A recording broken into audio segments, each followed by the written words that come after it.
Nous sommes au cours de la préparation pour entamer la campagne de vaccination contre la pandémie Covid-19.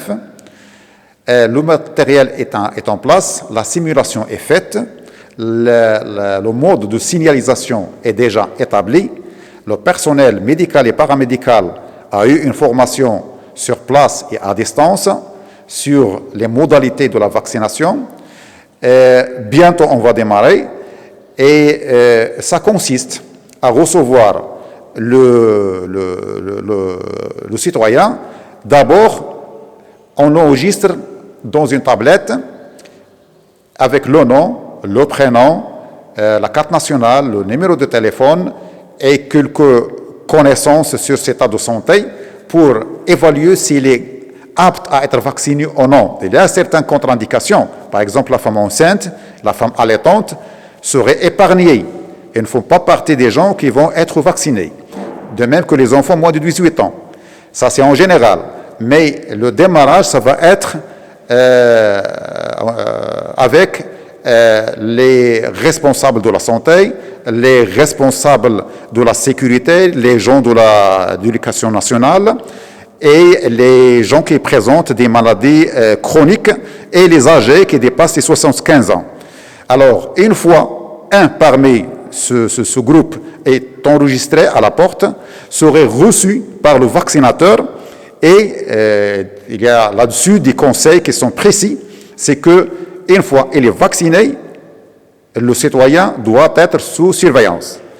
Une surveillance au moins une quinzaine de minutes pour évaluer une éventuelle réaction. Et toutes les réactions sont connues avec les deux vaccins, que ce soit AstraZeneca, que ce soit Sinopharm. Ce sont des réactions qui peuvent survenir, soit donc sur place, soit quelques minutes après, parfois quelques minutes ou quelques secondes avant. Juste une perturbation de l'état du patient, du citoyen, ça peut y arriver. Mais bien sûr, nous conseillons à ce citoyen de surveiller s'il y a des effets indésirables un peu majeurs, mais en général, le vaccin est assuré, il a un bon effet, ses effets indésirables sont minimes, à savoir quelques indigestions, une petite douleur au niveau du bras, parfois une fièvre, parfois vertige, parfois on peut avoir mal à la tête, des nausées, des vomissements. Tout ça, ça a été déjà décrit dans le prospectus de ce vaccin, on le connaît, et le suivi du citoyen serait le plus long possible. Il peut avoir même 6 mois, parce que nous sommes censés de donner des indications pour le centre de pharmacovigilance à chaque fois qu'il y a des effets indésirables qui ne sont pas connus, qui vont être surprenants. Et cela concerne tous les produits biologiques et chimiques, que ce soit médicamenteux, que ce soit des vaccins.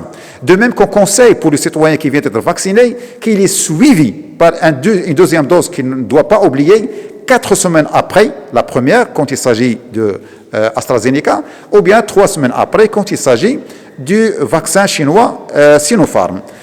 Ce que je dois rappeler pour les citoyens, c'est que le système immunitaire avec tous les agents qu'il possède, à savoir les lymphocytes B, les lymphocytes T, les CD4, les CD8, la cytokine, tout le système immunitaire ne peut pas fabriquer des anticorps et des cellules lymphocytaires T mémoire d'une journée à l'autre. Donc, il faut attendre un moment pour que les anticorps soient à leur maximum et que les lymphocytes T mémoire soient à leur maximum. En attendant ça, il faut respecter les mesures barrières, c'est-à-dire le port de masque est obligatoire et l'assainissement et la propreté des mains avec de l'eau de savon. Sinon, en absence de l'eau et de savon, c'est le liquide hydroalcoolique et aussi la distanciation sociale. Ça, c'est nécessaire avant la vaccination. Entre les 2 doses et après la deuxième dose, minimum 2 mois. Comme ça, on va fêter, Inch'Allah, Ramadan sans masque.